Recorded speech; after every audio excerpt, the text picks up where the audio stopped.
باوەڕێن لەم ڤیدیۆدا شکاری پرسیارەکانی امتحانی جملە دەکەم.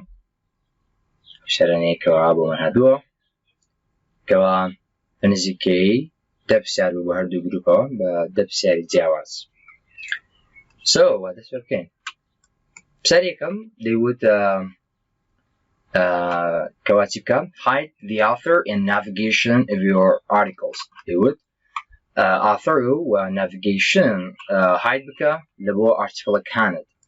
جا لێرەدا ئەم پرسیارە دەکەی بە دوو شێوە بێت. بزەبت نازانم ئەم پرسیارە چۆن هاتبەوە چکە مەسئلەی منە، بەڵام دەتوانین ئێمە hide the author navigation بکەین لە بۆ ئارتیکڵێکی دیاریکراو، یاخۆ دەتوانین لە بۆ هەموو ئارتیکڵەکان hide بکەین. جا بەجێرەی پرسیارەکە دەگۆڕێت. گەریمان پرسیارێکە داوای کرد، گەریمان دەمانەوێت لە بۆ هەموو ئارتیکڵەکان author navigationەکان hide بکەم بە معناشکە لە بۆ تەواوی وێبسایتەکەم. کاتەوە کاتی دەکەم دایمەن دەچی بۆ global configuration یاخود لە هەر شوێنێک لە شوێنەکان دەتوانێت بچی بۆ بەشی option کەوا دیتەوە، یاخود بڕۆ global configuration و لە پاشان فکر دەکەمەوە ئایا کام بەش پەیوەندی بە ئارتیکڵ وەیە لە global configuration باناشتر لە setting. global configuration وەکو settingi مۆبایل هەدووەیە کەواتە دیارە articles banners داوای ئارتیکڵی کرد، بەڵام گەشتیش داوای کرد لەسەر تەواوی وێبسایتەکە بوو کەواتە کات لە بەشی بانەرە. بەو شێوەیە دەزانی کام بەشیان لەسەر user. ئێستا با بچینە بەشی ئارتیکڵ ئەم داواکارە جێبەجێ بکەم. یەکسەری پێ نووسرا show title، ئەو کات داوای چارەڵێن کردەوە، ئەنگە داوای کرد بە ئەو کات لە بۆ هەمووان دانسکاری بکەم، بەڵام ئەو مەچیمان دەویست دەگەڕێن author زائدە navigation. show author by default show hide دەکەم. show author بەوەستی لەوەیە ئەو ئارتیکڵە کاتی کە دروست دەکرێت ئایا ئەو کەسێکەوە دروستی دەکات authorەکە نووسەرەکە دیار بێت یان نا. hide بکەین کەواتە هایدمان کرد. لێرە show navigation ئەویش hide دەکەین. لە پاشان save هەرەوەندە بوو، تەنها داواکاری پرسیارەکەوەندە بوو بە خۆتۆ لە دەنووسێت. بەڵام گریمان پرسیارەکە ئەدیگەر هاتەوە وتی چی بکات لە بۆ ئارتیکڵێکی دیاریکرا و hide بکە، نەک لە بۆ تەواوی وێبسایتەکەم. ساوی کە کردمان ئەو لە بۆ تەواوی وێبسایتەکەم لە بۆ هەموو ئارتیکڵەکان هەر وەختێک دروستی بکەم ئەوەی لێدێ. بەڵام گەربمەوەی کاتێک خۆم ئارتیکڵەش دیاریکراوەکەوە دروستی دەکەم ئەم شتەی بۆ ئەنجام بدەم، ئەو کات دەبێ بچم بۆ بەشی content articles. گریمان ئارتیکڵێک دروست دەکەم new article، let's say article بێت بۆ دەنووسی بێنم لە پاشان دیاری کرد بۆ شتێک ئاویستە. لە پاشان دەبچم لە بەشی لە یەکێک لە بەشانە دەبێت تێدا بێت لێرە نییە بیر دەکەمەوە، بەڵێ دەبێت لێرە options layout show title show author دیکەمە hide is global ئەناشکا بخۆی شەوە من لامدا بوو show author دیکەم بە hide و navigation پێش hide دەکەم. ئێستاکە هەردوو دەبێت بە hide. پاشان سەیڤ دەکەم و تەواو ئەمە داواکاری پرسیارێک دەبێت. گەر داوای کرد بە لە بۆ ئارتیکڵ دیاریکرا و کاتێک دروستی دەکەی ئارتیکڵ دیاریکرا و author و navigationەکە hide بە معناشتە بیشاریەوە دیار نەبێت.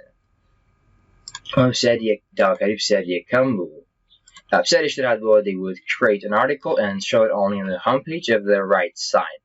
ئارتیکڵ دروست بکە تەنها لە چی بکات لە دەستە ڕاست پیشاندا بە معناشتر خۆی لە پرسیارەکان چۆن بوو دیزاینەکەی دابوو کەواتە سەیرت دەکرد معناشتر ڕسمێکی دابوو دەدیت کەوا پزیشنەکە شوێندرا لە دەستە ڕاست بوو معناشتر پزیشنی حەوت بوو. تۆ خۆت دەبیزانی پزیشنی حەوتە، ئەوانە پزیشنی حەوتە. یاخود سەری دەکەی لە تمپلیت URL یاخود هەر جۆرەکان دەزانی کەوا لێرە. لە پاشان دەویست چی بکەم ئارتیکڵێک لێرە بەگەریمان کاتە مێژی بۆ دروست دەکەی تاوەکوتانی لە پزیشنی حەوت دیار بکەوێ، بە لە پاشان دەیوت تەنها لە هۆمپیج بەدیارکە بمانایشت تەنها لێرە. کاتێکە لێرە دەکەم گریمان ئەوەوە گریمان ئەو ماجڵی ئەو ئارتیکڵەیە کاتێک کە دەچم بۆ بەشی ئەباوت یاخ ئافر لاگین دیار نەمێنێ ئەمە تەنها لە هەم دێر. چی دەکەم تەنەوە دەکەم بێگومان با بچین ئێستاکە close ئەمان دروست نەکرد با دروستیکەم هەر ئەمایان تاقیەکەمەوە لەسەر ئارتیکڵێ. Let's say test save استو article من هي save and close استا ام بناوي تستا ابتم بيني بدرس كم بوي بتوانم بوشينا new ولا باشان قلنا test home ولا باشا هريك جميع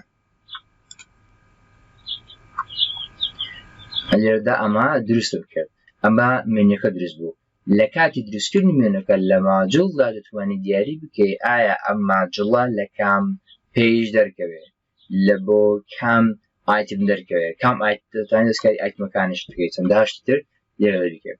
استا تواني ليرا كاتي منيوكا بزجنك ليرا بو دياري دكام ياخد توانن طبعا دياري كيف بزجنكا بزجن حوتا كواتا بسم مرحب باشن بورتو ستار right هريك جوانا بنا only هل هم دمي بشاندا ونوتات لكم داري تفريد من يكاب بشاندا تحرلكي باشان save close طبعا هليرا بودم توان دسكاري بكم طلب قريبا لير دسكاري من أكل استا يقرر ريفرش بكم وها دبين بشاندا دا فن بما مشان هذا اللي ايتم مدهنا وتنهمنكم تشكدوا ايتم ودانيا قلنا partially كواحد دامنا بو single article passion selected cam test save and close check them in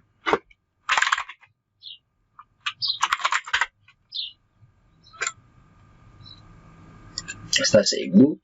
كشريكم اوتا اما جوا كواي قايتمي هي مش قلت له ارتكل كوا كما لنا بناي تيزبو لنا عندنا سبب وشيهم دمتنا اول بشيهم ده بلا اباوت انا ديارنا ميكاتنا ودكم تمتاني كاتك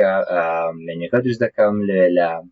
كل بشكان داري بكم لا كاتش كدي ما جوا كبول كاتا شلون بدكم مستكا بوشي مع جولز اكستنشن لباشن مع جولز عشان او ما جول بينو كابوم ديسكريبت نعم لنابو only on got symbol now edit دكم ياخذ كل جزء دكم نسوي وش edit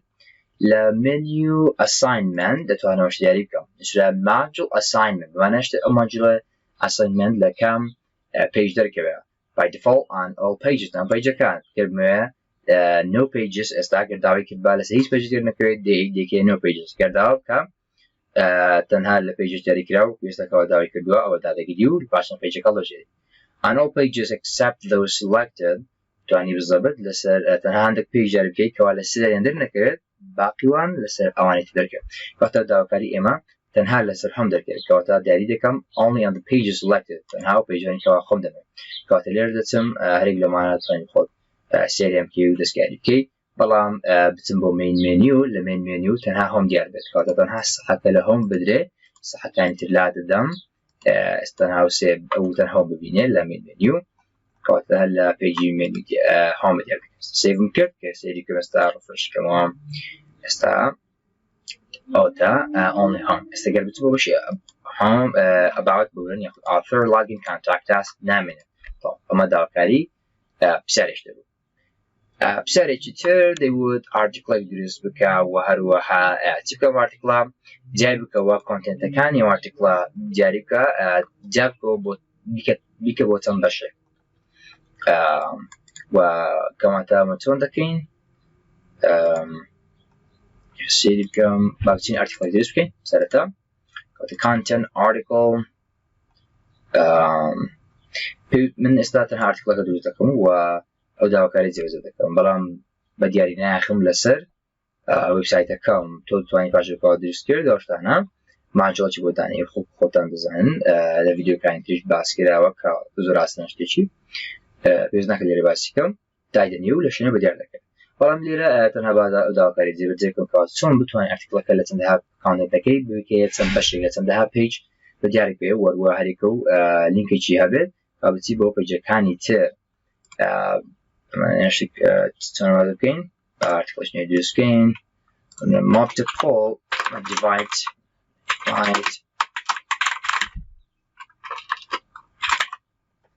استراحة content بينهم ليراندا كم باشا يرسل بكم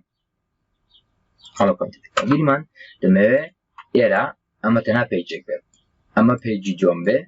أما سهم چهار page به تيدا كم ترم كارده كم ريكو جاوه تو بو هر pageش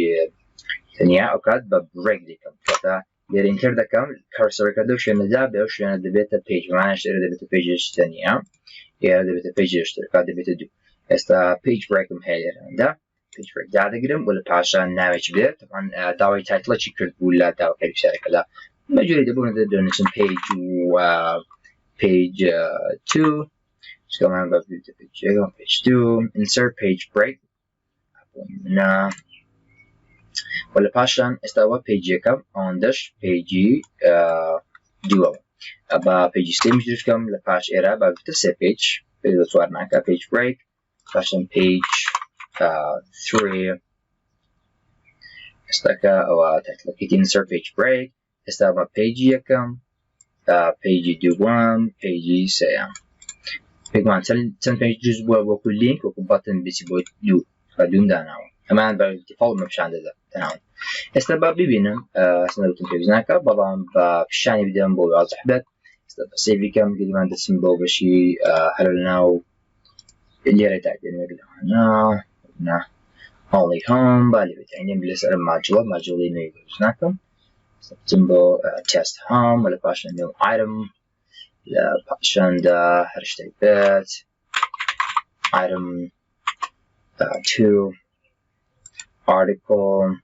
single article fashion divide article setting close مستقى سيدي بكم مستزياد للا وبتمنى يبزن معها تليها بلقى سيدي بكم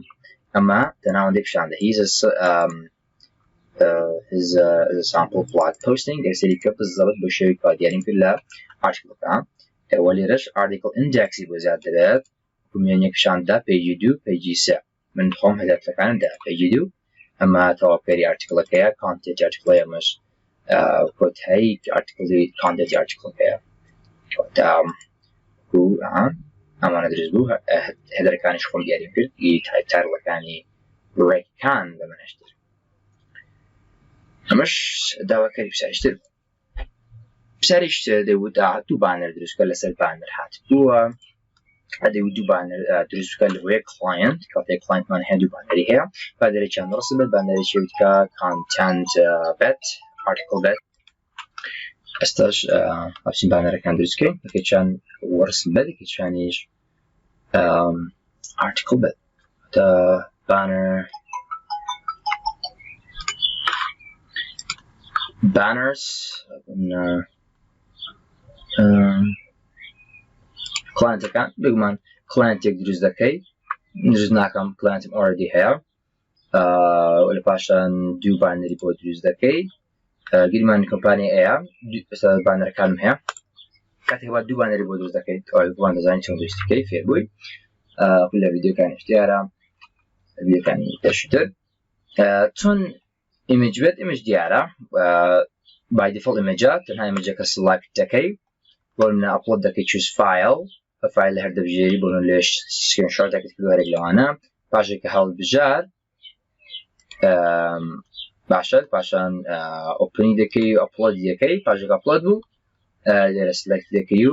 insert دكي قلنا باش upload بو قديمان أمانة upload بو حالي دبجيري و باش بجارني insert دكي هلون ده ملبو image وروها لبو أوكي فكرت article هسه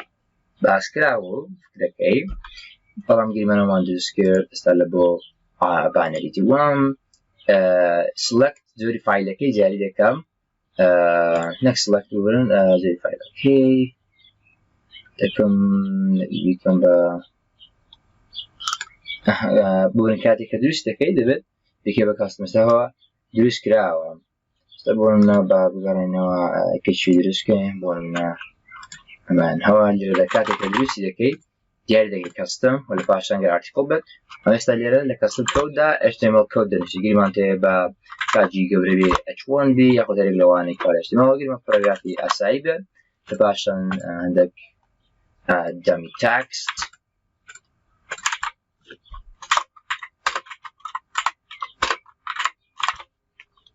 حسما ئەوەیە یاخۆتان لە دیسکریپشندا تێکستی بدەیە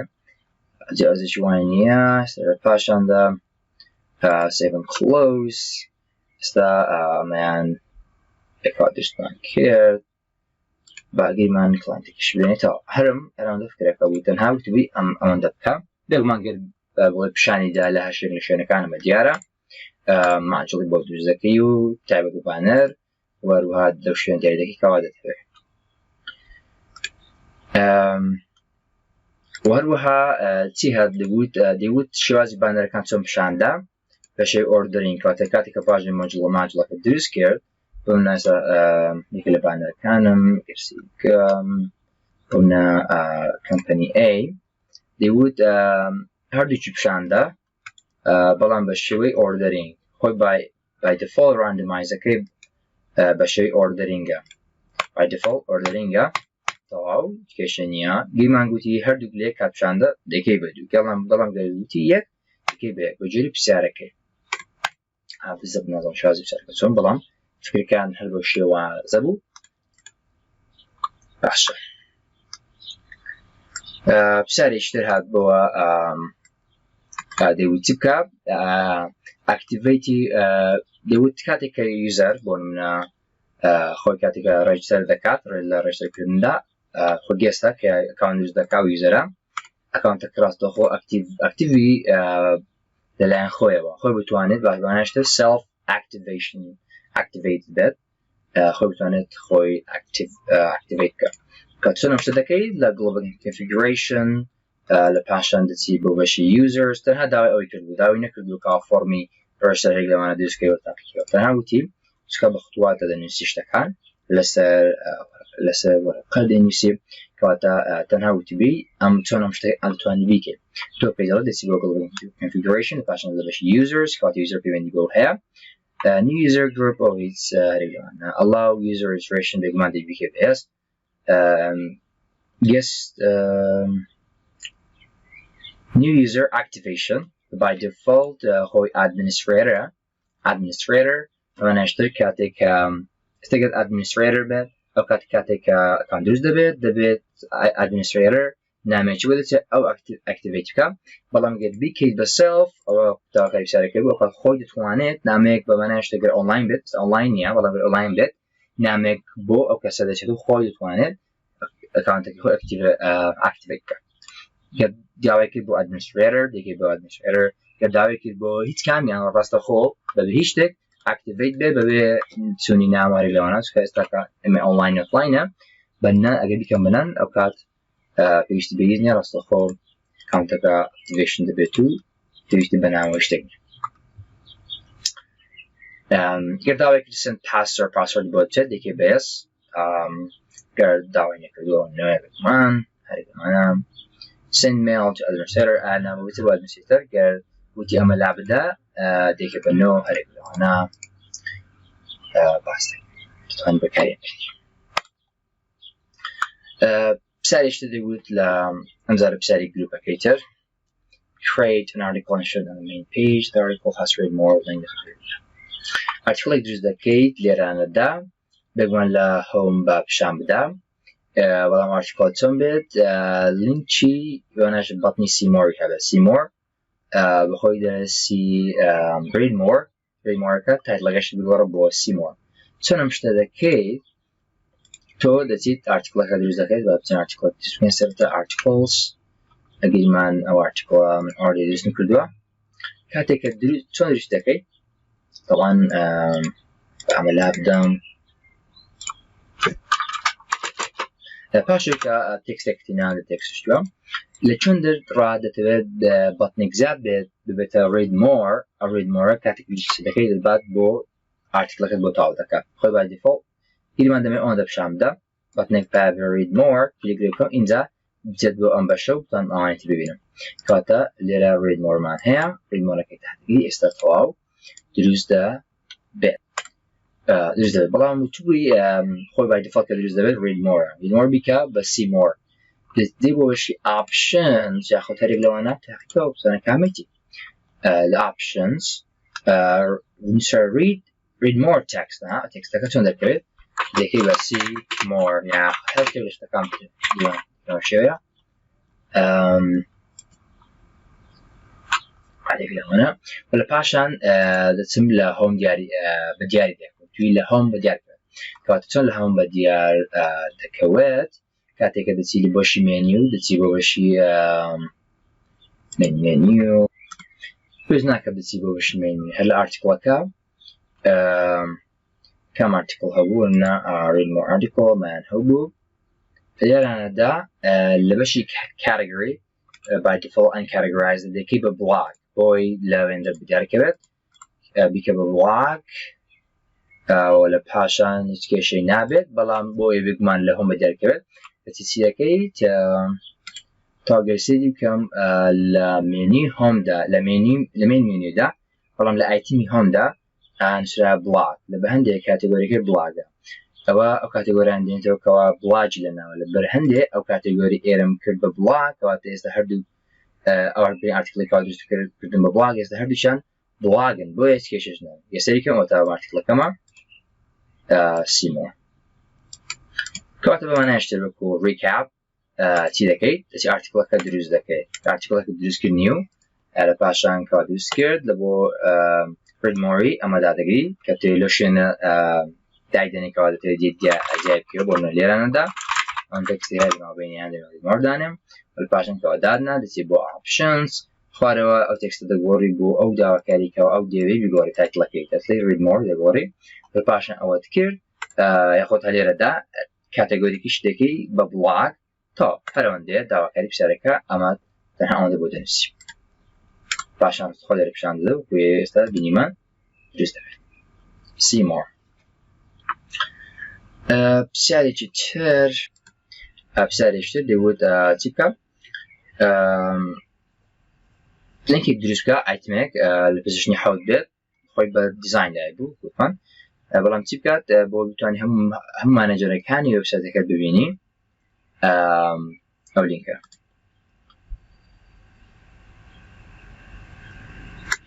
طبعا سون أماذا كي سنة باس ما وتوي هم كسجين يعني access لفظي بيوزنيا أو أمان فاتسرت دو يوزر كان درس دكي خوي توصل ده سن يوزر تبعت سن مانجر تبعت لما أقول لينك هم يمشان بلام بو تنا تملا بشركة تنا وتي يك موديلز كا شو أجي راسبي متراسل كيران ب يك درسكر استاي جرك درس كين no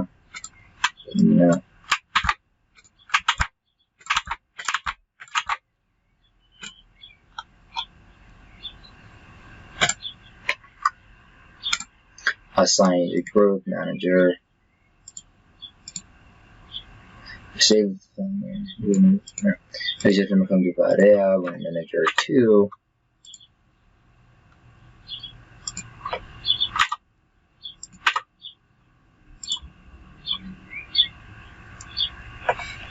أما دوباره وردی اکانتی که مشروع بشکلو ویا هم کشیات استا یسرتا یوزر اکانت درست دکی لپاشن بگو ما عنده بی کانتاکت هم بود درست بکی که واتا دو کانتاکت درست دکی دی دو کانتاکت درست دکی لبو هر دوچان پیو رابط دکی کانتاکتی توز نکد درست کم چکه لفیدیو کانتی بس ما کده چون دکی فلان بس فکره کتن ها دو کانتاکت درست دکی هيك سدكيت أو سن أكاونت هبي on the contact درس دكي وروها بيان ربط دكي لفاشان أما كير contact درس كير لبويو ولينك يوزر كات ببو مانجر كير كواحد بيوزر كات درس كير لفاشان كاتيجوري درس دكي لم بشدا لبجي contact وتا لم يردا contacts categories category جو درس دكي لفاشان كوا category بو درس كير عشان كوا كاتيجوري درس كير استا تناسب دمنه تنها او دمنه بتسبب شيء menus منیجی بود درست که منیج نیوه یا خود منیج نیوه بود که من بسش نکل دیاری بکی بسش نکل دیاری بحود و هری لعنست و این وێنێک وا دروست بکەین دروست ناکەم بە کاتەوە گەڕێتەوە گیرمە لەسەر ئەم وێنێ تاقی دەکەمەوە profiles یا هەرێک لەوانە accounts ئەو میگیرمان مێنێک دروستکە بنا accounts یا هەرێک لەوانە ئایتمێکی بۆ زیاد بکە و ئەو ئایتمە menu item type چی داگرە contacts داگرە و لە پاشان contacts چی داگرە list contacts in a category list contacts in a category پاشان ئەو کاتێگۆری دروستکەوە دروست کردبوو لە بۆ managers باشە لە بۆ دروست کردبوو و لە پاشان save and close بکە بگمە ناوی چی بدە managers ئێستا گەر سێری بکەم managers زیاد بوو بەڵام من کۆنتاکت و کۆنتاکت شتەکانم نەکردە بۆیە ناهێنێت ئەگەنا هیچ کێشێکی نییە و هەرەوە داواکاری پرسیارەکە بوو پرسیارێک دەیوت چی بکات دەیوت فایل ئەپلۆدی وەبسایتەکەت تەنها تەواوی وەبسایتەکەت بیکە بۆ جۆری JPG, JPEG, PDF یان GIF کەواتە تەواوی وەبسایتەکەت لە بۆ هەمویان بە هەمان شێوە بێت بۆ تەواوی وەبسایتەکەت کەواتە زۆربەی ئەو شتانەی کەوا لە بۆ تەواوی وەبسایتەکەنە لە بەشی options لێرەنە یاخۆ چی options یاخۆ دەچی بۆ global configuration کەوا دەبات بۆ هەمان شێوە کەواتە لە کام بەشدا دێم بیر دەکەمەوە کام بەش پەیوەندیەوە هەیە میدیا بەش میدیا کە پەیوەندی بە فایل و وێنە و هەرێک لە فۆڵدەر و فایل هەیە کەواتە لێرەدا نووسرای legal extensions file types بە معنایشتر دێم دیاری دەکەم لە بۆ ئەو فایلەنێکە ئەو داوای کردبوو لێرەدا داوای چی کردبوو JPG پاشان فایلێکی دەنووسی ئینجا جۆری دێم JPEG لە پاشان داوای PDF و لە کۆتاییدا داوای GIF-شی کردبوو ئەمانە بۆ شێوە دەنووسی نێوانی فاریزە تەنها داواکاریکە بوو و لە پاشان سیڤ دەکەی بگومان تا ئەمە بێتی ولا داواکاری ئێستا لەبەر کانسڵ دەکەم پێویست ناکەم ئەمە پرسیارێکی تر بوو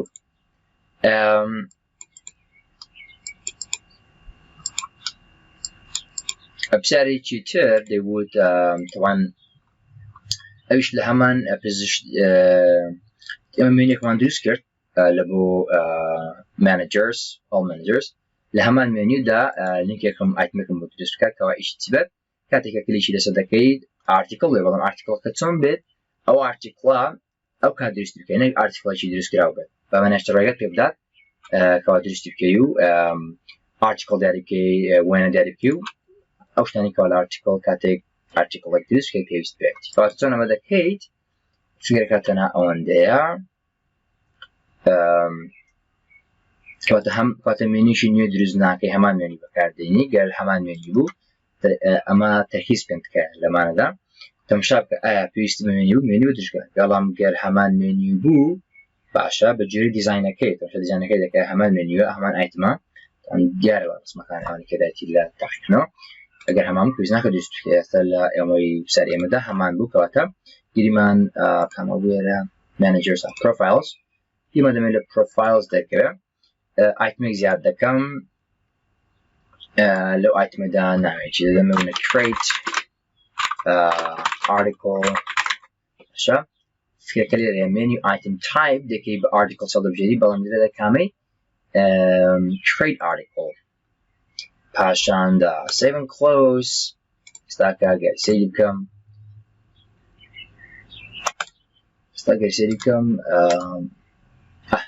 ئەمە بوو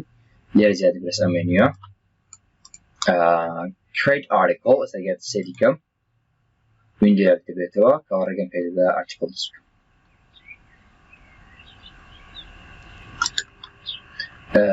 create article داگرم گەر سەیری بکەم ئیرۆرەگەی دەرێ تو ئاثۆرایز نەکەی بۆ توانی ئەم سۆرسە بێ سۆرسە ببینیت کە دروستکردنی ئارتیکڵ پەیوەندی بە هەرێک لە پەبلیشەرێک لەوانەیە ئێستا گیرمان بە پەبلیشەریان بە هەرێک لەوانە داخل بم داواکاریکەوە نەبوو کەوا تۆ دروست بکەی تاقیکەوە بەڵام بۆ خۆت لە تاقیکەوە دەبێت ئەکاونتێک تە بێت لەوانە یاخود بە ئادمین دەتوانێت داخل بێت لەوانە لاتر لاگین گیرمان تۆ لە ئەکاونت زۆر دروست نەکردووە بەر بە ئادمین یاخود کەوا بای دیفۆلت هەیە داخل بە لاگین بوو ئینجا ئێستاکە create article بکەمەوە بینم create article یەکسەری کەم تاوەتەن تایتل بدەمێ ڕاستەخۆ لێرەدا ئارتیکڵەکە دروست بکەم و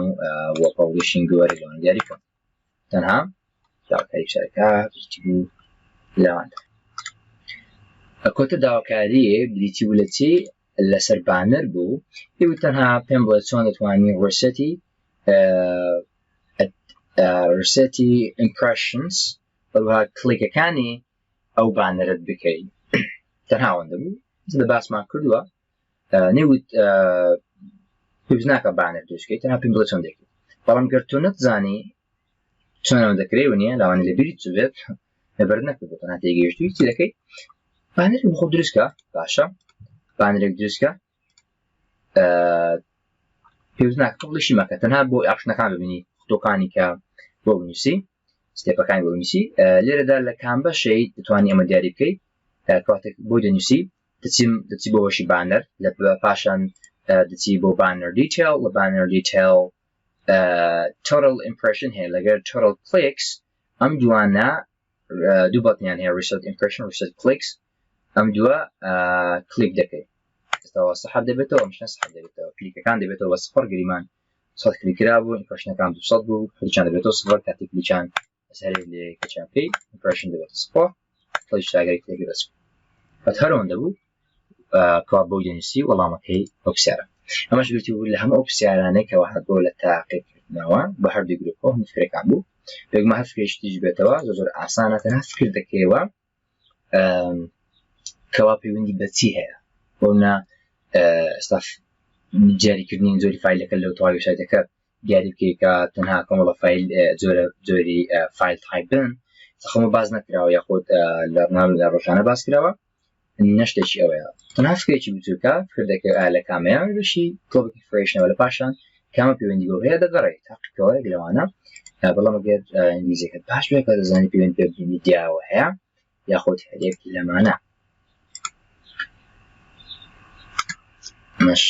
هەموو فکرەکان بوو سپاس بۆ جێگرتنتان